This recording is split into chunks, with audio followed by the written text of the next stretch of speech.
والصلاة والسلام على رسول الله محمد بن عبد الله وعلى آله وصحبه ومن والاه.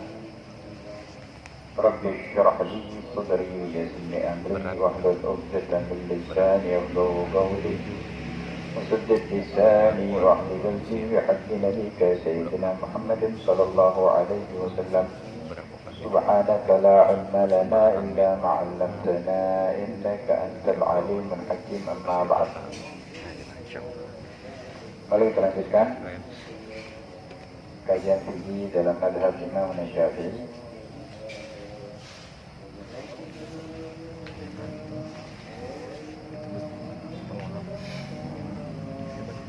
Terakhir kemarin pembahasan haid dan nifas. Sudah kita jelaskan ya perkara haid dan nifas dari definisinya, kemudian berapa banyak waktunya, minimalnya, maksimalnya, biasanya waktu haid dan nifas. Itu juga waktu sucinya. Dan ini wajib tahu untuk perempuan dan suaminya juga, karena banyak hal terkait dengannya. Di antaranya wajib tidak wajib sholatnya perempuan, puasanya dan lain-lain. Kemudian begitu juga nifas dari definisinya, terus masa nifasnya, terus masa suci. Kemudian hamil ya. Sudah jelaskan kemarin, masa hamil itu paling singkat 6 bulan. Biasanya 9 bulan, paling maksimalnya 4 bulan. Ini menurut penelitian Imam Syafi'i yang terbatas ya. Cuman ini jadi patokan hukum dalam mazhab Imam Syafi'i. Tidak menafikan hamil itu ada yang lebih dari 4 tahun hamil. Gitu.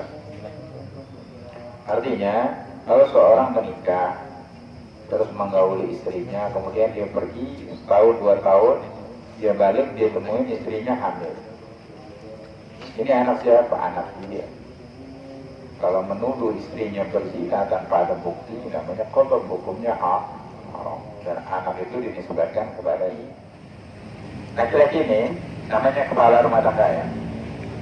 Ketika akad nikah itu, qabil nikahaha wa tazwijaha bi mahril madhkur. Aku terima nikahnya Fulana binti Fulan dengan mahar yang disebutkan, dibayar tunai. Artinya jika ayahnya tadi akan nikah, dengan kata lain, ini anak dari kecil aku jaga, semua perbuatan dia, kesalahan dia yang dia perbuat di depanku dan tidak aku tegur, dosanya kepada aku. Sekarang aku serahkan semua itu, tanggung jawabnya kepada kamu. Artinya kalau ini anak melakukan dosa dan kau tidak tegur, melakukan kesalahan dia tahu, kau tidak ajarkan, maka dosanya untukmu. Jadi double ya suami ini ya, double suami ini dosanya jadi. Ya. Yang mikir-mikir yang mau nikah. Artinya kalau tanpa persiapan ya. Jadi bisa nambah dosa. Makanya cari yang paham lah, gara-gara yang paham agama ini. Yang paham agama. Jangan ada, ntar aku aja, ntar abang aja deh.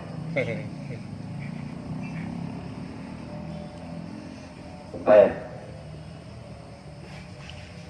Cuman jangan lagi pacaran belajar datang berdua gitu. Nggak boleh pacaran.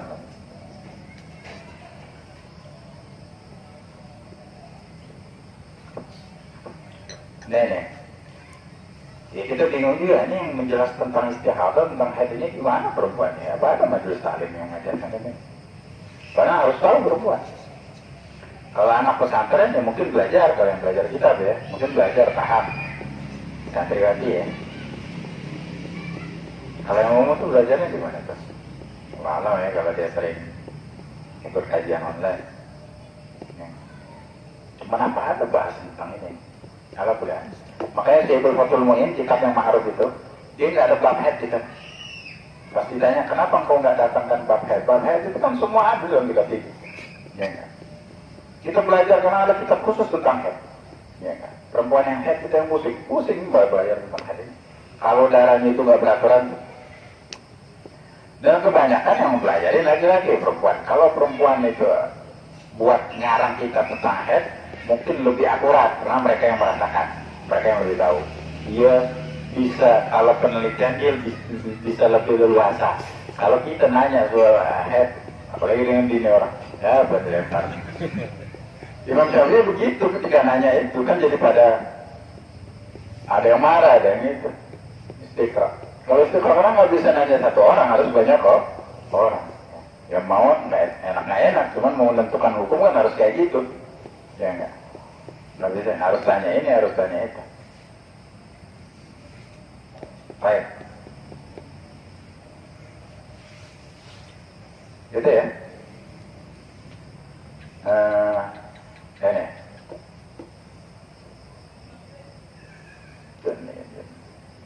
Allah yang kita pernah dengar, biasanya gara-gara suntik KB atau minum pil KB ya. Pil KB itu yang membuat darahnya keluarnya tidak beraturan jadi head. Nah kalau tidak beraturan kan kita harus dari awal itu kita kaji bab head kemarin ya, pertemuan kemarin. Masa head itu paling banyak berapa, paling singkat berapa, masa suci juga. Nah, masa suci juga ambil kuncinya. Harus 15 hari, kalau belum 15 hari nggak bisa itu. Darah yang keluar ini nggak bisa dikategorikan darah head. Nah ditariknya kemana? Apakah ketika nggak keluar darah ini tergolong di darah masa head atau tidak? Barang kita jelasin ya. Kalau Ramadan keluar sehari keluar darah, 2 hari keluar darah, 3 hari keluar darah, hari keempat, 5, 6, 7 nggak keluar darah, itu kan sholat gitu. Hari ke-8 keluar darah lagi, stop lagi. Sampai hari ke-9, 10, 11 keluar darah, habis itu nggak keluar. Berarti headnya 11 hari. Masa tidak keluar darah itu dikategorikan masa head juga. Cuman ketika bulan Ramadan dia wajib puasa di situ tuh, wajib puasa. Cuman ketika ketahuan habis itu keluar darah lagi, berarti puasanya itu tidak ya. Nah ini ya, sulit lagi ini perempuan. Waduh 4 hari. Itu kalau 4 hari. Kalau dia keluar hari pertama sama hari ke-15 saja, berarti kan dari hari kedua sampai hari ke-14 dia puasa. Dan itu nggak sah semua.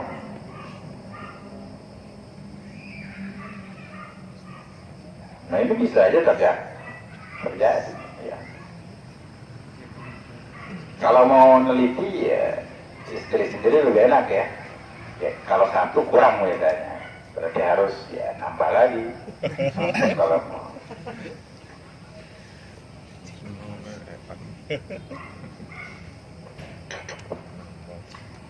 Cuma kalau handphonenya sering disangka tidak jangan. Itu bisa menyebabkan umur pendek ya, memperpendek umur. Ayo. Umur pernikahan.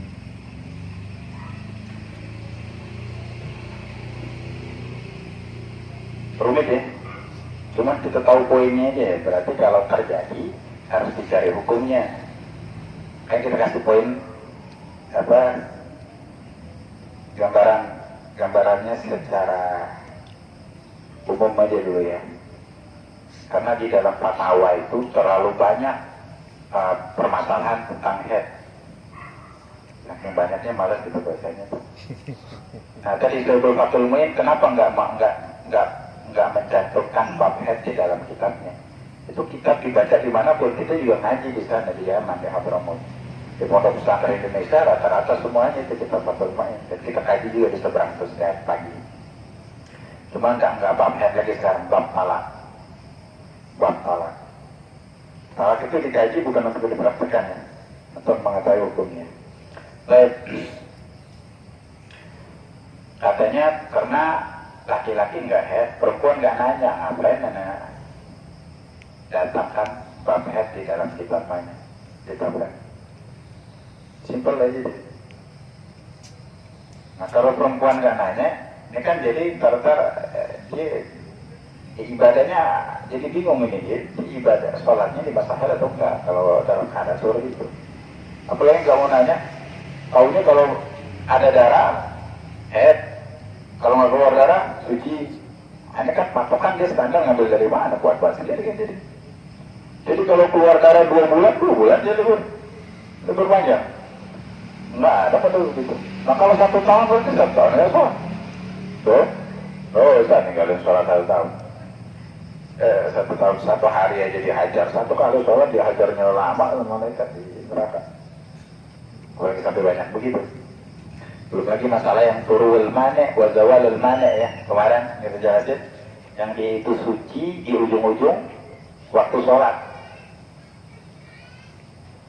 Dekat-dekat adzan asar suci dari headnya.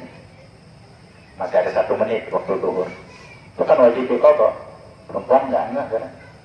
Kalau di ujung-ujung waktu asar, qadhanya zuhur dengan asar. Kalau di ujung-ujung waktu isya, qadhanya isya sama maghrib. Di ujung-ujung waktu subuh aja nggak sama isya. Nah ketika datang waktu datang head, setelah masuknya waktu sholat, salam 10 menit, 15 menit, dia masih nyantai-nyantai dulu, tau head. Nah itu wajib sih kok, dia nyangka, kan itu udah wajib waktu zuhur itu, harusnya dia langsung kerjain. Nah ini juga, nah, perempuan yang enggak, dan selama ini nggak paham, harus hitung tuh kira-kira, berapa dulu aku ninggalin sholat. Perempuannya sering kotor sholatnya, gitu. Gara-gara kelakuan ini ya, gara-gara hal-hal seperti ini ya, head ini dan nifas. Sama juga itu yang ada disuntik supaya tidak keluar headnya. Kemarin juga itu udah jawab tuh. Head itu kalau konsepnya ketika darah itu berhenti udah suci dia, nggak head lagi. Kadang-kadang yang mau umroh, mau haji, itu kan kalau tawaf dalam keadaan head dan nifas nggak sah. Kalau ukur di Arafah nggak disyaratkan, suci dari 2 hadas nggak disyaratkan. Cuma kalau tawaf itu kan di dalam masjid, perempuan dalam keadaan head masuk ke masjid, ketika berganti hukumnya haram. Masjidil Haram 100 kali lipat haram dulu. Yang bisa dia. Dan tawaf juga harus syaratnya suci dari 2 hadas. Tawaf itu syaratnya sama seperti sholat. Ibadah yang wajib harus dalam keadaan tahara adalah suci dari hadas kecil dan tidaknya. Sholat bukan antara. Ada beberapa hal yang diharamkan ketika hadas kecil. Ini poin-poin penting yang harus diingat ya, yang harus dipahami, terutama perempuan dan suaminya perempuan atau ayahnya perempuan. Kalau punya anak perempuannya, apalagi yang baru-baru head, apalagi yang mau masuk usia head, ya biasanya umur 12 tahun, kelas 6, kelas 5 SD. Terus dikasih tahu, ntar kalau keluar darah kasih tahu ya. Harus paham juga, harus bimbing, harus kasih bimbingan. Makanya pelajaran agama itu wajib dikasih tahu secara bertahap dari umur 7 tahun, supaya ketika dia dewasa ini udah siap untuk melaksanakan apa yang Allah wajibkan, kan udah menghalang. Dari kecil nggak paham agama besar gimana? Banyak sekarang sholat asal-asalan aja dari kecil sampai tua, nggak pernah benar-benar belajar. Nah kalau yang masalah head dan nifas ini, Allah alam siapa yang kaji? Kalau dengar ceramah-ceramah umum itu, apalagi yang di media mainstream, cuma tausiah aja. Setelah hukum kayak gini, nggak ada, karena memang nggak ada peminatnya juga, jarang mau dengerin. Karena ini hukumnya fardhu ain. Kalau bujangan nggak perlu belajarin bab head dan nifas. Kalau ini mau nikah harus belajarin, karena dia jadi kepala rumah tangga. Karena salah satu yang diharamkan adalah berhubungan badan ketika dalam keadaan head dan nifas. Nah, yang kalau 1 tahun istrinya keluar darah terus, kalau dihukumin head dan nifas, jadi 1 tahun dia puasa, bisa nggak? Mau nikah lagi duit, itu yang nikah yang kemarin belum utang, belum lunas. Gimana? Jadi di masa yang suci tadi, walau masih keluar darah, itu bisa dia berhubungan. Jadi yang kita contohkan, 3 hari, darahnya darah yang kuat ya, itu hitam masalah. Kemudian keluar darah merah sampai 17 hari. Berarti 17 hari itu suci. Cuma kalau baru pertama kali istihabah, kan belum bisa menentukan ya. Sudah 17 hari, kemudian keluar lagi darah hitam. Oh, baru tahu berarti siklusnya 22 hari, 3 hari suci, 3 hari haid yang warna hitam tadi, 17 hari suci. Keluar darah hitam berarti haid lah, haid. Nah, lihat haid ini.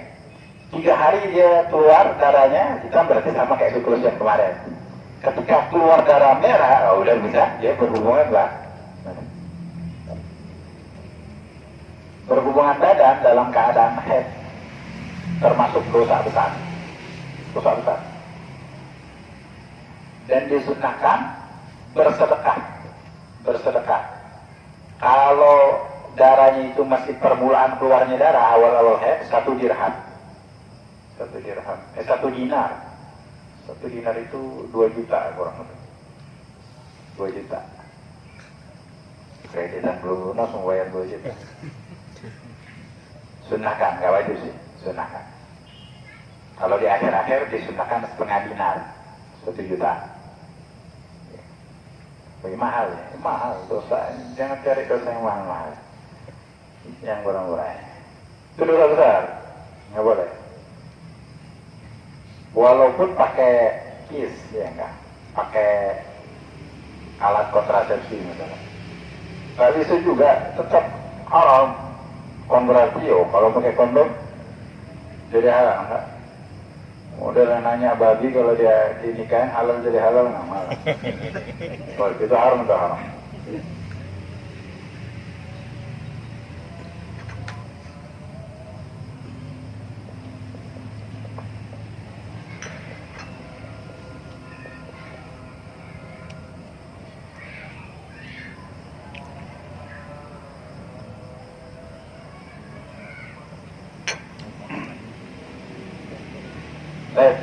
Ini ya jadi perhatian. Nah, itu kita katakan tadi, wajib juga laki-laki ini mengetahui masalah ini yang mau memutuskan menikah. Kalau dia mau memutuskan menjadi bujangan selamanya, nggak apa-apa. Nggak, maksudnya nggak wajib belajar ini, ya enggak. Dan banyak-banyak puasa sambil bersabar. Kemudian al-khutuwatul lati tattakhiduha al-mustahaba idza aradat as-salam. Langkah-langkah yang wajib dilakukan untuk perempuan dalam keadaan yang mustahabah. Yang tadi darahnya keluar lebih daripada 15 hari. Ketika ingin melakukan sholat. Yang nggak bingung, kita balik ke gambaran yang awal ya. Jadi 3 hari darah hitam, 17 hari darah merah. 3 hari haid, cuma 17 hari itu. Kemudian setelah 17 hari keluar darah merah, hari ke-18 keluar darah hitam. Haid lagi. Dia dari awal keluar darah itu dia nggak sholat sampai 20 hari dia nggak sholat. Setelah tahu, berarti dia bisa baru dia bisa menentukan 3 hari haid, berarti 3 hari aku nggak sholat, gak wajib sholat. 17 hari suci, berarti 17 hari aku wajib sholat. Kodok berarti. Nah ketika darah hitam lagi, kalau 1, 2, 3 hari, oh berarti 3 hari. Ketika keluar darah merah dia udah mulai sholat. Ini contoh yang pertama. Itu yang bisa menentukan dengan darah keluar 2 warna dengan 4 syarat tadi ya. Kalau syarat tidak terpenuhi, maka pakai adatnya tadi, kebiasaan. Jadi 1 bulan penuh keluar darah warnanya 1 merah aja, nggak ada warna lain. Nah jadi kebiasaan. Haidnya dia terakhir itu berapa hari? Haidku terakhir 2 hari. Jarang main 2 hari. Oke lah 6 atau 7 hari. 7 hari seminggu. Tanggal berapa? Dari tanggal 1 sampai tanggal 7 biasa. Oke. Jadi 1 bulan ini nggak sholat nih, darahnya masih keluar. Bulan selanjutnya dia baru mulai mau sholat. Cuma tanggal 1 sampai 7 nggak dulu.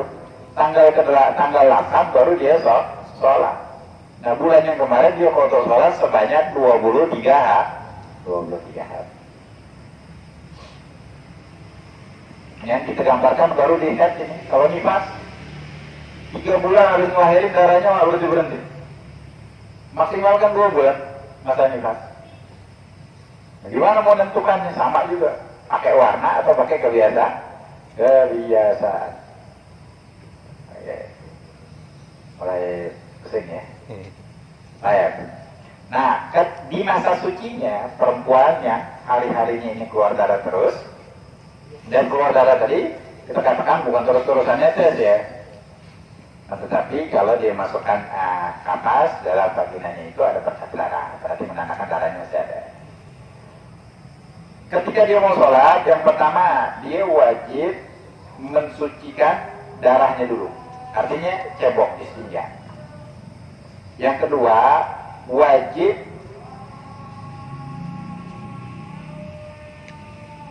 disumpel kemaluannya itu dengan kapas ataupun yang lain.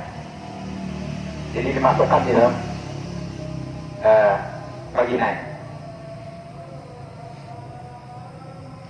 Kemudian di depannya itu dikasih lagi penghalang kain atau pembalut. Jadi harus kapas dulu. Cuman syaratnya kapas ini yang wajib masuk nggak dalam keadaan puasa. Karena salah satu yang membatalkan puasa itu kemasukan sesuatu dalam 8 rongga, salah satunya perempuan vagina. Makanya disebutin oleh ulama, hati-hati ketika istinja, ketika dia buang air kecil di bulan Ramadan, jangan sampai sengaja memasukkan jarinya ke dalam vagina. Coba itu di luar aja, yang wajib dicoba, yang kelihatan, gitu. Dan sampai sengaja masuknya, batal.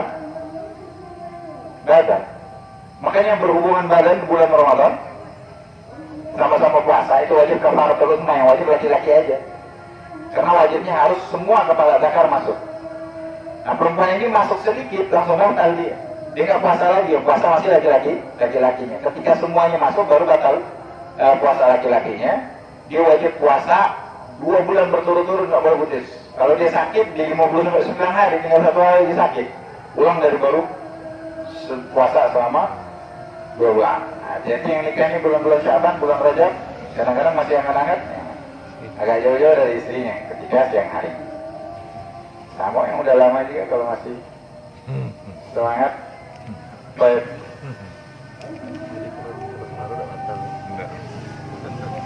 Nah kalau dia puasa nggak boleh masukin kapas. Jadi kayak pembalut tadi yang di depan. 2 bulan gitu. Atau dia nggak puasa atau di malam hari, cuman darahnya itu benar-benar kalau disumpel kayak gitu bisa menyebabkan sakit. Gitu.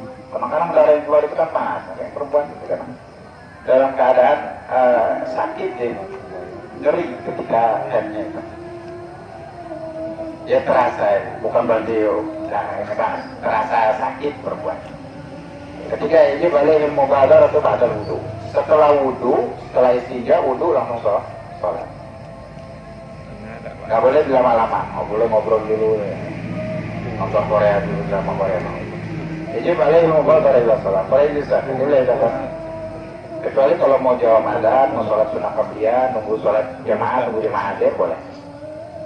Ini ya, Allah Subhanahu Wa Taala. Assalamualaikum warahmatullahi wabarakatuh. Waalaikumsalam.